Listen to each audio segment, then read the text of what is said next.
그 5 왕들이 도망하여 막게다의 굴에 숨었더니 어떤 사람이 여호수아에게 고하여 이르되 막게다의 굴에 그 5 왕들이 숨은 것을 발견하였나이다 하니 여호수아가 이르되 굴 어귀에 큰 돌을 굴려 막고 사람을 그 곁에 두어 그들을 지키게 하고 너희는 지체하지 말고 너희 대적의 뒤를 따라가 그 후군을 쳐서 그들이 자기들의 성읍에 들어가지 못하게 하라.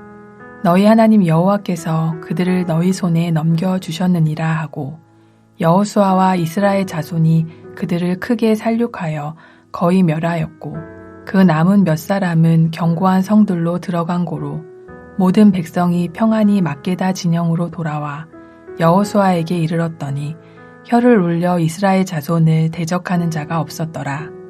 그때 여호수아가 이르되 굴 어귀를 열고 그 굴에서 그 5 왕들을 내게로 끌어내라 하매 그들이 그대로 하여 그 5 왕들 곧 예루살렘 왕과 헤브론 왕과 야르뭇 왕과 라기스 왕과 에글론 왕을 굴에서 그에게로 끌어내니라.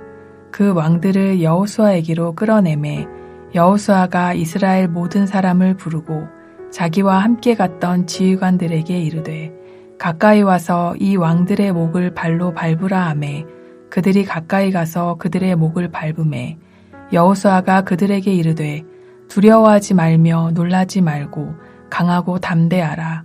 너희가 맞서서 싸우는 모든 대적에게 여호와께서 다 이와 같이 하시리라 하고 그 후에 여호수아가 그 왕들을 쳐 죽여 5 나무에 매달고 저녁까지 나무에 달린 채로 두었다가 해질 때에 여호수아가 명령하매 그들의 시체를 나무에서 내려 그들이 숨었던 굴 안에 던지고 굴 어귀를 큰 돌로 막았더니 오늘까지 그대로 있더라. 그 날에 여호수아가 막게다를 취하고 칼날로 그 성읍과 왕을 쳐서 그 성읍과 그 중에 있는 모든 사람을 진멸하여 바치고 한 사람도 남기지 아니하였으니 막게다 왕에게 행한 것이 여리고 왕에게 행한 것과 같았더라. 어제 본문 15절은 여호수아가 온 이스라엘과 더불어 길갈 진영으로 돌아왔더라 라는 말씀으로 끝납니다.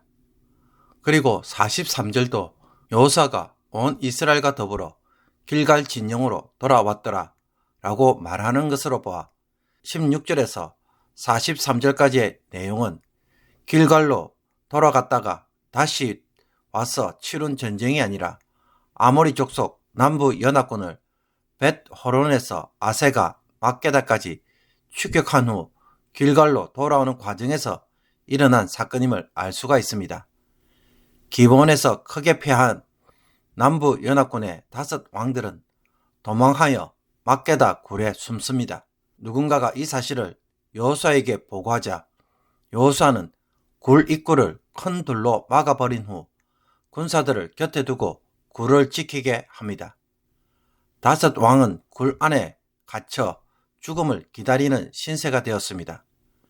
그리고는 여호수아는 군사들로 하여금 지체하지 말고 대적들의 뒤를 쫓아서 후군을 치도록 합니다. 근처에 라기스, 에글론, 헤브론 성이 있기에 주변 성읍으로 도망을 가지 못하도록 하라는 것입니다. 그리고 너희 하나님 여호와께서 그들을 너희 손에 넘겨주셨느니라 라고 하면서 군사들을 격려합니다. 그 결과 여호수아 군대는 그들을 크게 살육하여 거의 진멸시키고 남은 몇 사람만이 견고한 성들, 즉 주변의 성들로 도망을 갔을 뿐이었습니다. 아모리 군사들을 모조리 전멸한 이스라엘 군사들은 막게다 진영으로 돌아옵니다. 가나안 주민들은 그 어느 누구도 함부로 이스라엘을 대적하는 말을 할 수가 없었습니다. 이 전쟁을 통해 가나안 주민들이 매우 두려워하였다는 것을 보여줍니다. 도망간 아모리 족속의 군사들을 모두 물리친 여호수아는 다시 막게다 굴로 돌아와서 5 왕을 끌어내어 처형을 하려고 합니다. 예루살렘 왕과 헤브론 왕과 야르뭇 왕과 라기스 왕과 에골론 왕을 이스라엘 군사들이 여호수아 앞에 끌어내자 여호수아는 이스라엘 모든 사람을 부르고 군대 지휘관들로 하여금 왕들의 목을 발로 밟으라고 명령합니다. 당시에 왕들의 목을 밟으라고 하는 것은 패배한 적을 완전히 정복했다는 표시였습니다. 그들은 자신의 영광과 승리의 발판이 되었다는 것입니다.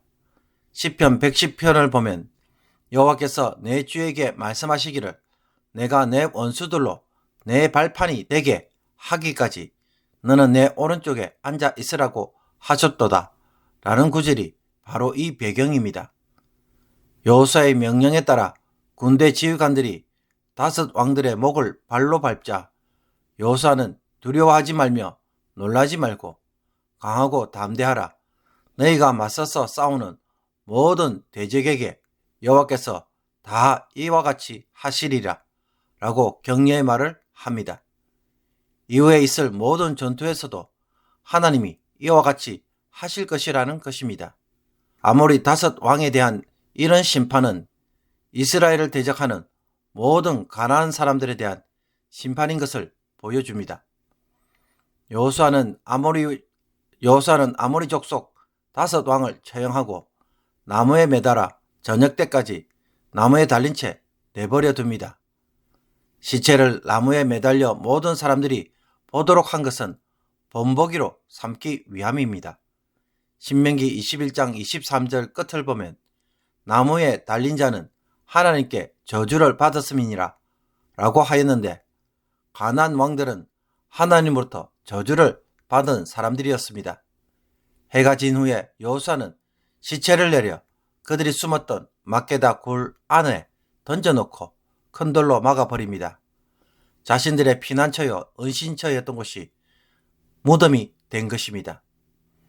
28절은 16절부터 펼쳐진 막게다 전투에 대한 요약이자 이후에 전개될 남부지역의 주요 성읍들을 점령한 사건들의 서론 역할을 합니다.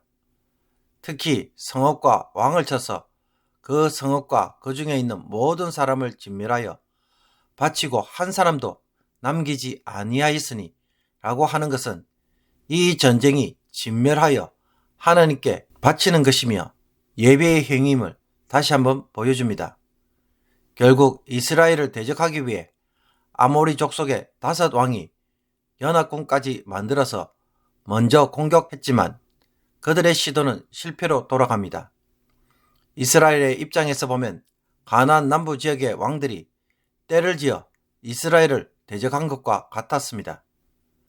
우리가 신앙생활을 할 때 때론 많은 사람들이 함께 동일한 목소리를 내고 여론을 통해 혹은 대서로 인하여 우리의 믿음을 압박할 때가 있습니다. 소위 직장 문화라는 이름으로 세상의 문화나 혹은 시대의 흐름, 요즘 유행하는 것이라고 하면서 우리의 믿음 생활을 바꿀 것을 요구하는 것입니다. 스타벅스를 보면 성정체성에 대한 유행에 너무 쉽게 따라가서 이제 화장실을 남녀 공용으로 바꾸어 놓았습니다. 특히 한국 사람들은 자신도 모르게 표준을 만들어 놓고 함께 따라갈 것을 요구할 때가 많이 있습니다. 자식이 성공하려면 대학은 나와야 한다고 하거나 혹은 어떤 직장을 다녀야 한다. 몇 살에 돈은 얼마만큼 있어야 하며 결혼을 하려면 집 하나는 장만해 놓아야 한다는 등 여러 가지 이런저런 표준을 만들어 놓고 그것에 맞추려고 너무나 애를 씁니다. 그렇다면 이민자로 사는 우리들은 어떻습니까? 우리들도 자녀들에게 어떤 기준을 만들어 놓고 그것에 부합하는 자녀가 되도록 압박을 주는 일은 없을까요? 신앙생활도 우리 나름대로 기준을 정해놓고 집사는 이렇게 해야 되고 권사는 저렇게 해야 되고 장로는 이런 식으로 행동해야 한다는 것으로 평가하고 그것을 행하도록 은근히 압박하는 일은 없을까요? 하나님 앞에서 얼마나 몸부림치고 신앙생활 하는지를 자세히 들여다보지 않고 그것으로 드러난 것만 평가할 때에 우리들 대부분은 외식에 빠지기가 쉽습니다.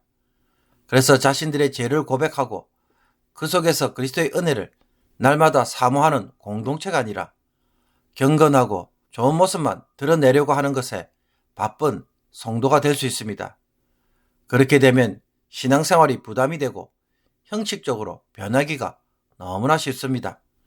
죄를 고백하기가 쉽고 그 죄를 그리스도의 은혜로 치유받는 일을 정직하게 나누지 않으면 교회는 무늬만 교회가 됩니다. 자신의 연약함을 드러내도 괜찮은 교회가 되어야 하는데도 말입니다. 그러므로 대세에 휩쓸려 낙심할 것이 아니라, 그런 분위기에 두려워할 것이 아니라 여호수아가 지휘관들에게 말한 것처럼 두려워하지 말며 놀라지 말고 강하고 담대하라. 너희가 맞서서 싸우는 모든 대적에게 여호와께서 이와 같이 하시리라. 라는 말씀을 마음에 품고 하나님이 원하시는 대로 순종하는 것에서 살아가는 성도가 되기를 원합니다. 하나님이 원하시면 누가 뭐래도 그대로 따라가는 성도가 승리하는 성도이고, 어떤 대적도 막았으며 승리할 수가 있습니다. 대세를 빌미로 그 힘을 의지하고 따라가는 자들의 종말은 막게다 구리며, 그것은 은신처가 아니라 무덤이 되었습니다. 대세와 흐름, 유행에 휩쓸려가는 마음이 아니라 하나님에게 중심이 굳게 서 있는 성도의 신앙이 되도록 앞으로 전진하는 마음을 달라고 오늘 성령님에게 간절히 기도하기를 원합니다. 그래서 어떤 대적도, 어떤 상황도 하나님의 능력으로 넉넉히 이기는 성도가 되기를 주님의 이름으로 축복합니다. 기도 드리겠습니다. 우리의 승리의 주가 되시는 하나님 편에 서는 것이 항상 승리를 가져온다는 것을 늘 기억하게 하시며, 대세나 흐름과 유행에 휩쓸리지 않게 하옵소서. 문화의 흐름에 때론 맞서는 마음을 주시며 상황이 우리의 변명이 되지 않도록 하여 주옵소서. 어쩔 수 없다고 변명하고 있는 일들이 무엇인지 다시 한번 기억하게 해주셔서 이제는 그 불순종이 순종이 되게 하여 주옵소서. 주께 모든 것이 가능하다는 것을 다시 체험할 수 있도록 은혜를 베풀어 주시며, 그래서 어떤 상황에서도 돌파해 나가는 믿음의 성도들이 되게 하여 주옵소서. 예수 그리스도의 이름으로 기도합나이다. 아멘.